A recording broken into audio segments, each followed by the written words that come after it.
হাসিনা বাইচে আছে কিনা আমরা জানি না, তার আজকে ভিডিও কলে আসা উচিত।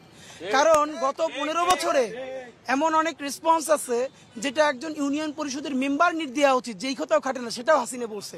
আর এখন এত কিছু হইতেছে, তার লোকরে মিটিয়ে তার বাপের বিল্ডিং ভাইগা ওইখানে আওয়ামী লীগের অফিসে পোলাপান শীষ করে, তাও সে কিছু বলে না। এটা এত ভালো তো ভালো না, এর মানে সে বাইচে আছে কিনা এটা প্রমাণ করার জন্য তার ভিডিও গুলো আসা উচিত। আমরা আপনাদের মাধ্যমে অনুরোধ জানাই।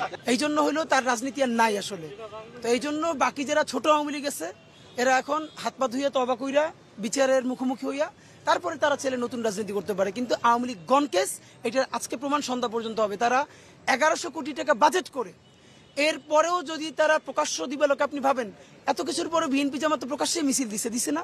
তো এইখানে একটা প্রকাশ্য মিছিল আসতে বলেন না আওয়ামী লীগ, এখানে না। আপনার মাধ্যমে বলতে চাই, তারা সারা ঢাকার যে কোনো জায়গায় প্রকাশ্যে মিছিল করবে।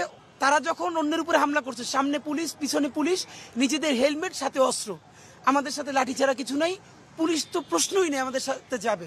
আমরা জনতা তাদেরকে প্রতিরোধ করতে চাই, তারা সৎসাহস নিয়ে পারলে দাঁড়ায়। যদি পারে তাহলে তাদের রাজনীতি থাকবে, না থাকলে মুসলিম লীগের যে পরিণতি হয়েছে, তাও তো এখনো মুসলিম লীগ বলার কেউ আছে, এখানে কেউ নেই।